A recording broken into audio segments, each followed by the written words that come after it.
Before I started playing the Metal Gear Solid games, I was very interested and excited to play 3 entries in particular. Phantom Pain because it's the most modern and probably plays the best, Snake Eater because everyone, including myself now that I've played it, glazes it to death, and the third was Metal Gear Rising: Revengeance because it is undoubtedly the most unique in the series. It did a complete 180 on the gameplay that this series has built up since 1987, focusing on hack and slash instead of an espionage style of stealth. And what better studio to develop it than Platinum Games, developers of some of the most popular hack and slashes like Bayonetta and the Nier series. This new combat, combined with influences from the man himself, Hideo Kojima, and a story building off the new frontier that the Guns of the Patriots ending created, made it seem like this game could not fail. So let's see if that's the case as we look at Metal Gear Rising: Revengeance in this spoiler review. What I noticed immediately about this game is how the team over at Platinum Games were truly fans of the Metal Gear series shown in its presentation, but they didn't fully understand how to recreate it. It does have some things that fall in line with the rest of the series, for better or for worse. Like how incredibly cinematic it is and how badass it can be, but also how the women in this game are just sex objects used to show off the cutting-edge jiggle physics. Granted, this isn't a problem with every woman in the Metal Gear franchise. Characters like Meryl, Naomi, and Eva are written incredibly well, but it is absolutely an issue in this game, and with the 2 adult female characters it has. This game is also ridiculously over the top in a bad way. There's some things you just come to expect with the series, like a 3-foot katana blade slicing through an entire Metal Gear in one strike, and how Mistral got completely eviscerated, but there's a huge difference between how over the top this game is and how over the top the others are, and that difference is whether or not I'm laughing at it. The best example I can think of is how in Metal Gear Solid 4, when Liquid Ocelot is showing off the Guns of the Patriots, yeah, I giggled a bit at first, because he's using finger guns, and it seems really anticlimactic, but then the helicopters start crashing, soldiers start losing control of themselves and their weapons, essentially becoming possessed, and you realize that Ocelot has absolute power. Yeah, it seems goofy at first, but it has huge plot implications and uses its over-the-top nature for a purpose. It's taking itself so seriously because its stupidity is only a byproduct of its compelling story. But in Rising, it feels like they set out with the goal to be silly because the other games are like that. It's almost too self-aware, and because of that, it seems super intentional, like how Raiden blocks an attack from the towering Metal Gear Ray with his tiny sword, or how he turns into Kratos and rips off one of Excelsus's legs and beats it with it. It just feels like the Platinum team understood that this series is absurd at times, but didn't understand why it's absurd.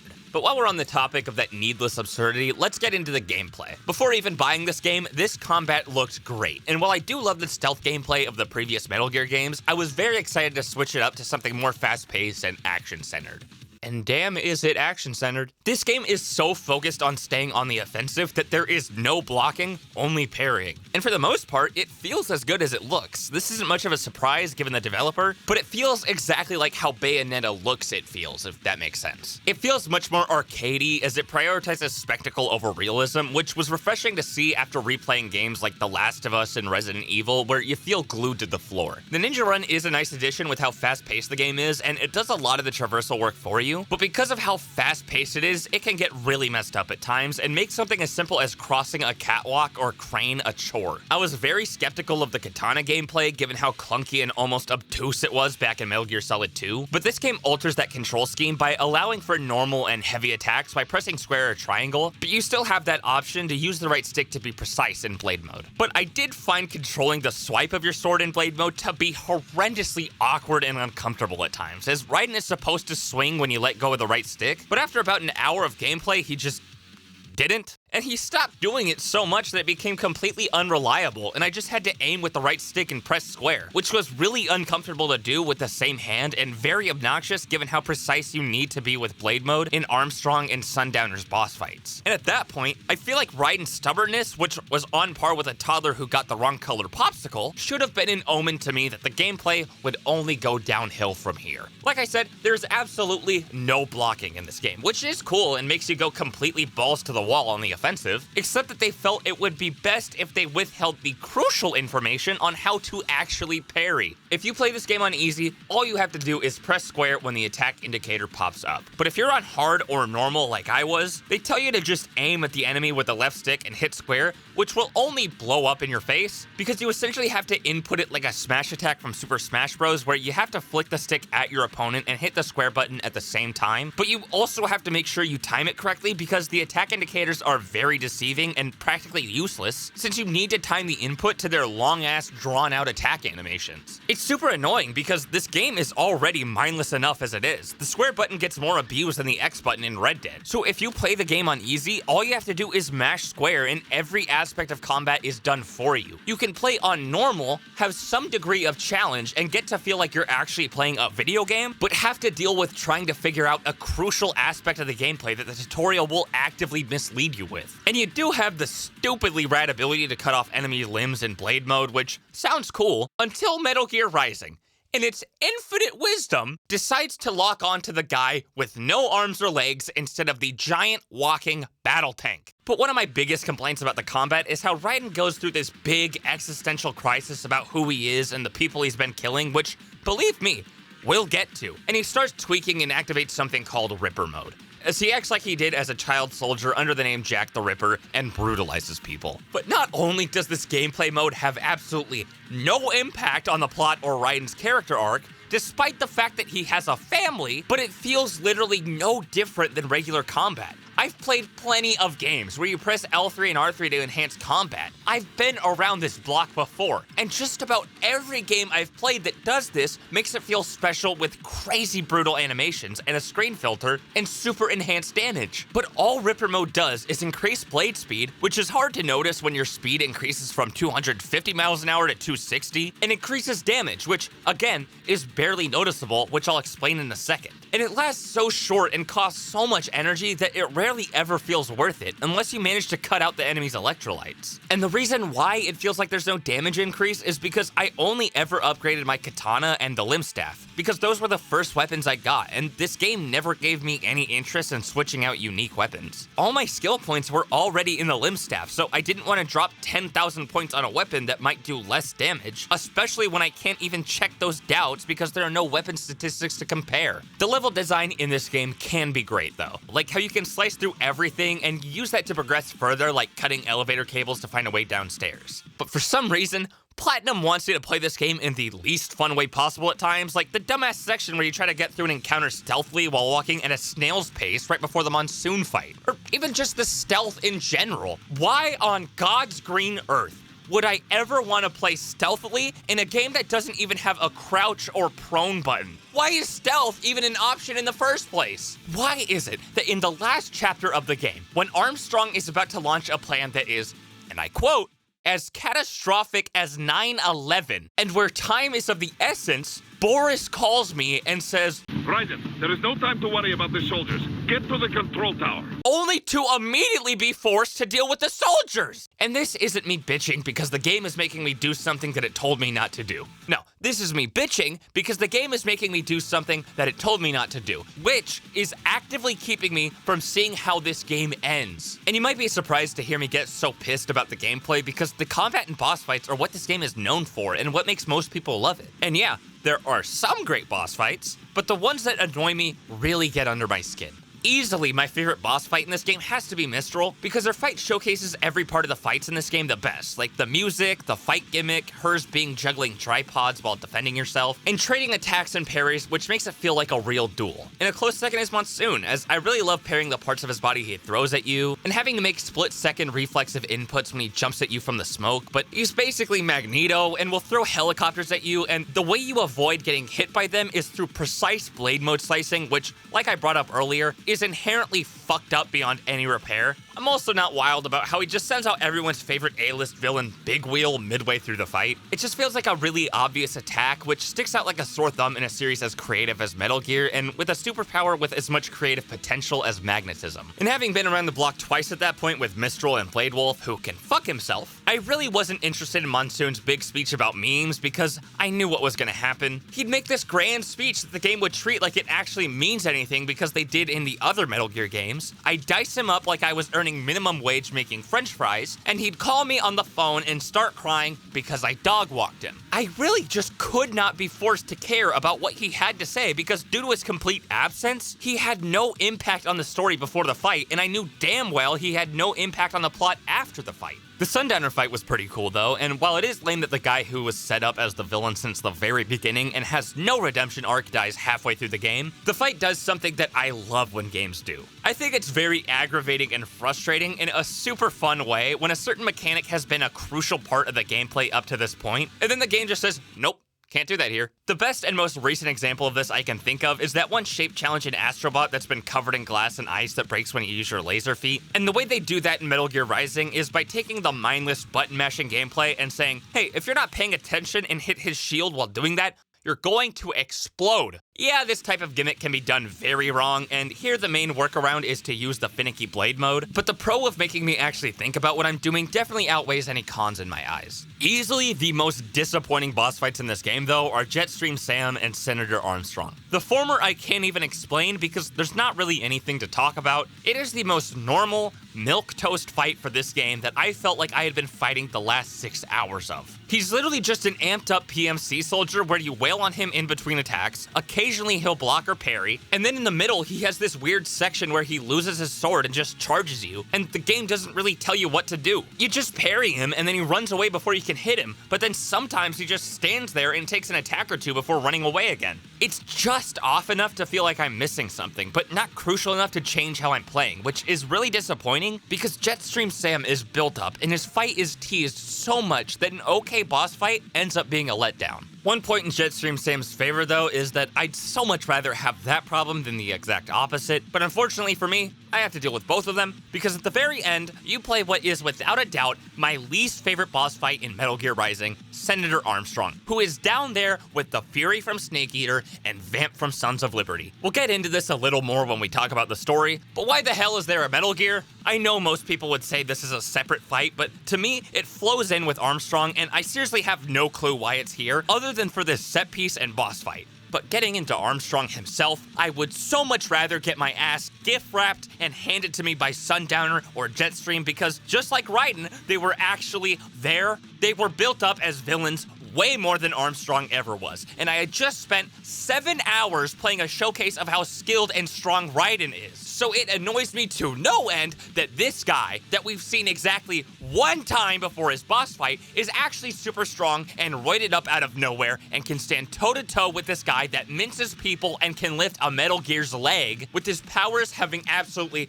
no foreshadowing beforehand. And that wouldn't even have been that big of an issue if the fight wasn't drawn out, because Armstrong is the best example of a problem almost all of the boss fights have. And that problem is that his health bar only ever drops a substantial amount when you hit a really big move. Watch this.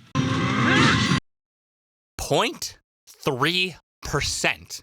One basic sword strike in the first phase of Senator Armstrong's fight does 0.3%.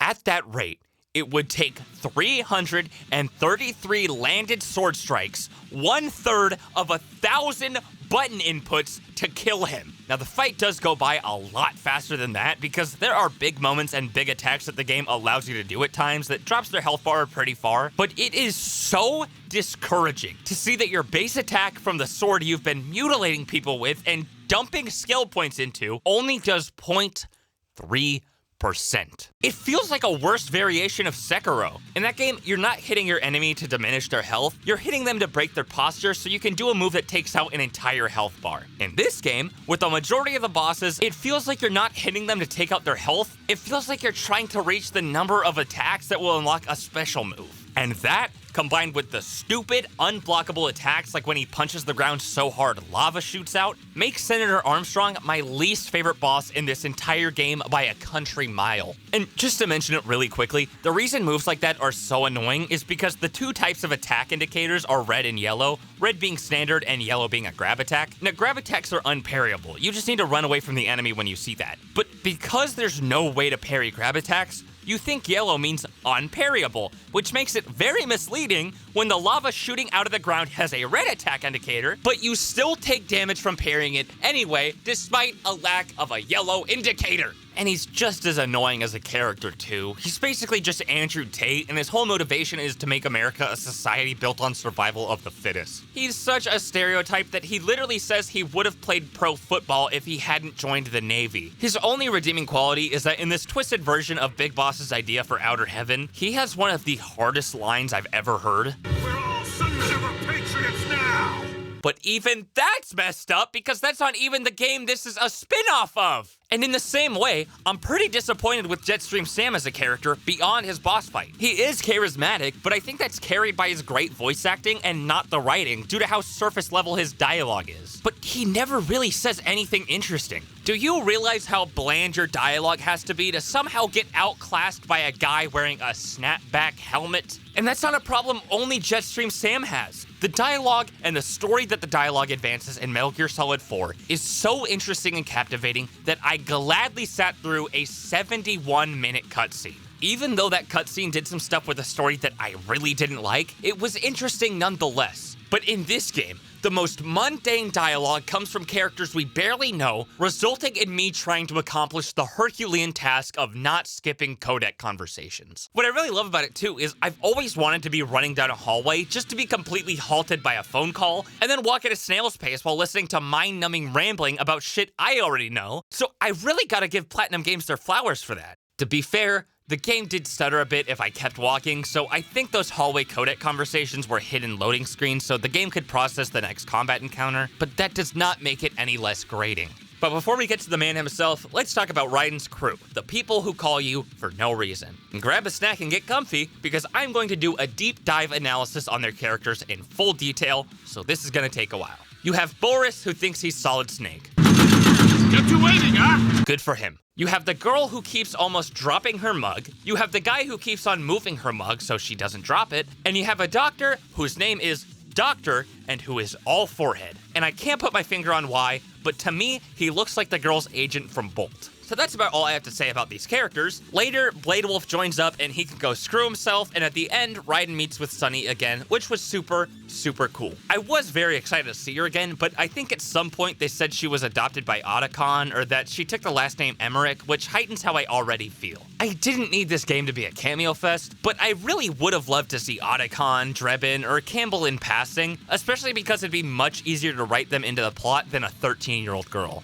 Now let's talk about the main character of this game, Raiden M. Gear. For context, let me give a little background on him. He's a horrible character. He has always been a horrible character. If you follow the Metal Gear series and the fandom, you will find many Raiden apologists who will claim he's a great character. They have been swindled by his twink nature into liking him, and I understand why, but the wool has not yet been pulled over my eyes. He's about as flat as the cardboard box he hides in, not literally. And the only interesting thing about him when he's fully human is his relationship with Rose, which then goes down the toilet because he stays with the woman he never really knew and had been lying to him their entire relationship. In Metal Gear Solid 4, they take it a step further by doing the logical thing and walking that relationship back, only to say, oops, never mind, and have them start a family together. What's worse too is he's suddenly a cyborg in that game and a shell of who he was, which is probably the most interesting thing they could do with this character, and they do nothing to expand upon it. So I don't think it was too much to ask for his backstory and character to be developed in a game that is his very own 7-hour solo game.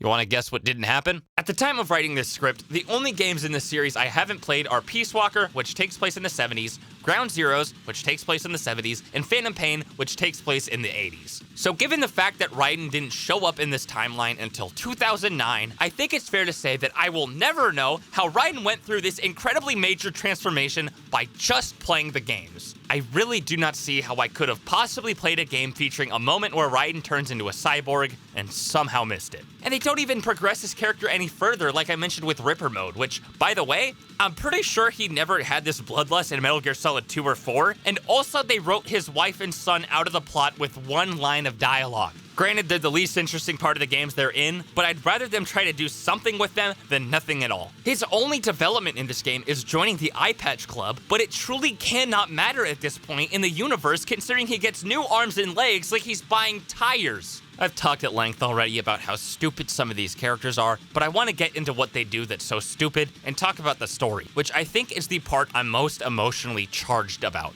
To start off, I was really excited to see the boss and the big boss's dream of Outer Heaven come to life, only to be immediately disappointed to see that practically nothing has changed. There's still a metric assload of Metal Gears running around, and the Patriots' influence has outlived their AI. I have my problems with Big Boss being alive up to the end of 4. But I said in my video, it is satisfying to see his death mark the end and the victory of the war he's been fighting since Virtuous Mission, the war that he and Fox essentially started. And that's completely ruined by this game's setting and kind of its existence. This problem could have been entirely avoided too by setting this game between Metal Gear Solid 2 and 4, which would give them the opportunity to show us what happened with Raiden. And this whole plotline is just so lame, as I understand why he's particularly invested more than most people would be in saving children from organ harvesters, but that plot goes nowhere, and they develop it in a very lame way by having Raiden leave Maverick, a team no one knows or cares about. It's a scene that's supposed to be dramatic, but has no drama or build-up.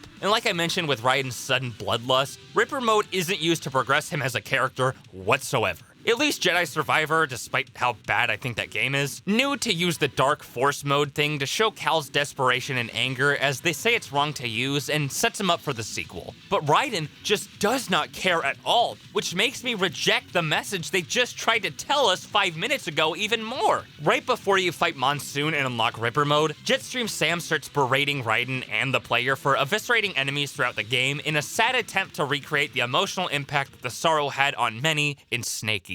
And yeah, Raiden has not been shy in his brutality, but it has the same problem I had with the Sorrow, where I do not care about the people I'm killing because they are terrorists and working for people who want to turn children into brains stuck in machines that only know how to kill. And like Jetstream says, they probably didn't have a choice. They had a limb get cut off or something and made the hard choice to sign up to fight for the Desperados or World Marshal in exchange for a new limb so they can keep their jobs and feed their families. That makes sense and would make me feel bad. Except, how did they lose their limbs in the first place? Probably a few were military or got caught in the crossfire, sure. But this world and its wars are basically just different PMCs getting thrown at each other. I'm not even sure I saw an actual military in this game's entire runtime. I can guarantee you, they lost their limbs because they were hired mercenaries. They weren't pressured into a contract. They were pressured into extending their contract for a new limb. I do not care about the people that I'm dicing, especially in a game like this that is way too schlocky to start getting existential. And this video's already getting a little long, and it is very tiresome to make videos or projects on something you loathe.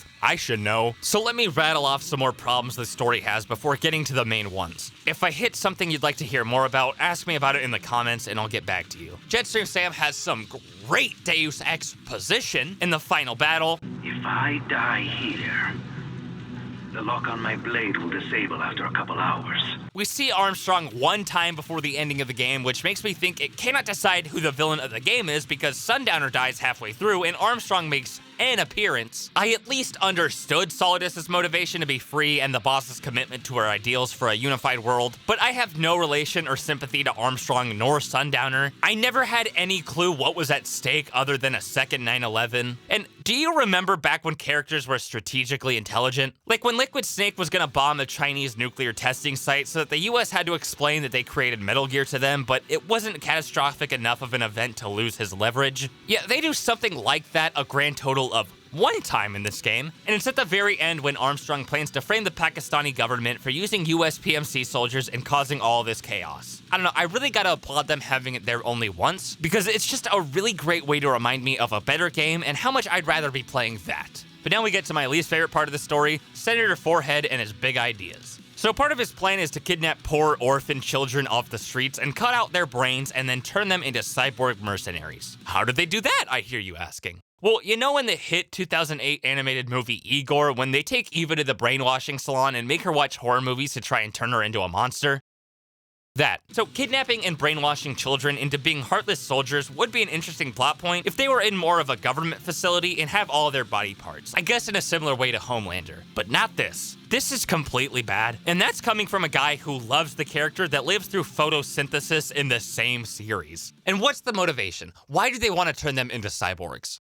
The war economy. The war economy is not just what this plot is centered around, it is the whole plot. This story is like a Call of Duty campaign on roids. Literally, everything in this plot is to cause chaos and wars and then profit off of it so that Senator Armstrong can get the funding and public backing to become president of the United States and make American life survival of the fittest. First off, I don't know how he thinks he's gonna completely uproot democracy in even 8 years as president. It would make sense if this game took place before 2 and 4 and he planned to be president so he could better infiltrate the Patriots, take their power, and then turn America to social Darwinism, but alas, fuck me. Off the dome, they could have even just had this come out before Guns of the Patriots and be an individual story that leads into 4. Almost like what Miles Morales is to Spider-Man 2. Then the game could end with him finding out what the Patriots are, and Raiden does too, kills him, and before we find out, the game ends on a cliffhanger, and Raiden is introduced in 4 to tell Snake the truth about the Patriots. Again, completely spitballing, but this game's plot and potential plot are completely ruined.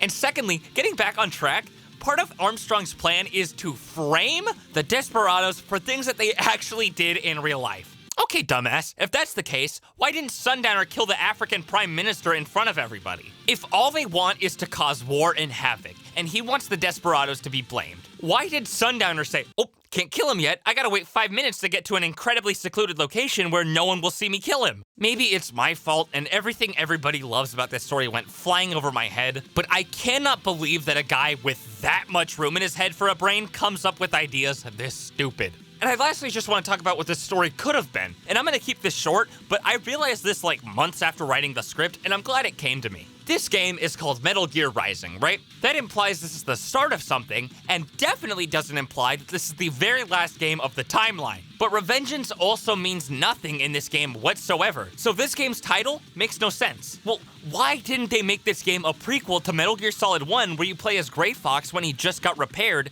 this being his rise, and play through him getting revenge on Foxhound for totaling him? Hell, I'd even be fine if this game was a complete redo of Metal Gear Solid 1 where you play as Gray Fox from his perspective. Either way you want to spin it, if this game was about Gray Fox and was a prequel to 1 or 1 at all, the ending of 4 would remain undefecated, and you can still keep the Cyborg Ninja gameplay. But here we are at the end, and after about 6,000 words and playing all Metal Gear Rising Revengeance has to offer, the score I will give it is... Oh, you gotta be fucked. Alright, let's talk about it. Jetstream Sam feels incredibly weak, especially when compared to late-game Raiden, to the point that it takes him a million sword strikes to kill a guy with no arms or legs. His combat only feels like a downgrade, but not enough to feel like it isn't a new character. He still feels like a ripoff, and I can guarantee you I will never play Blade Wolf's DLC again. His section had some of the worst platforming I've ever seen in my life, with awkward, clunky jumps that cover way more distance vertically than horizontally, which makes me want a refund of the DLC that I got for free. The gameplay is only possibly redeemed by the boss fights, which are kind of fun, but they render both DLCs completely useless, as all the boss fights except for one new one are reused from the main story, which begs the question: why would you ever waste your money on these DLC packs if you live in a region where they aren't free? Or why would you ever waste your time and hard drive space downloading these DLC packs when you can play the exact same boss fights for free with Chapter Select? I do not care if a game's add-ons are free or not if they do not provide new content. I'm going to be disappointed, and in a game where the highlights are the boss fights, I'd expect more of the highlights. They also have terrible stories, with Blade Wolf's trying its best to make him seem badass when all he did was get shit on the whole game, and Jetstream's consists of joining Armstrong because they kicked his ass. I guess Jetstream Sam lives by the philosophy that if you can't beat them, join them, even if they're kidnapping and mutilating homeless children. Yeah, I'm just about done with this game. I genuinely feel like this game is best described as cow poop. Let me explain. This manure of a video game is horrible on its own, but serves as fertilizer to the rest of the series because the entire time I was playing it, it only heightened my opinion of the other games. because I now know how bad they could get. This game joins the likes of The Many Saints of Newark and the last 2 seasons of Game of Thrones, where it's not really annoying that it's bad, it's annoying that it should have been way better than it is. The story feels like fan fiction, and I've never seen a video game think this highly of its story, only to get carried this hard by its gameplay that isn't even that good. Which is especially annoying because Kojima gave Platinum an outline for this story, and they completely ruined it and changed it significantly. I'm giving Metal Gear Rising: Revengeance a 3.5 out of 10, mainly because it feels like a cheap imitation of what came before, and like the developers were thoughtlessly checking off boxes for what staples of Metal Gear they wanted to include, which proves that Metal Gear Solid games are more than the sum of their parts. I cannot recommend buying this game to play it. It is worth playing for a few hours, but I recommend waiting to see if it's on the Master Collection Volume 2. But now that a franchise I love has an entry that I hate because the main director handed it off to someone else, at least now I know what it's like to be a Dark Souls fan.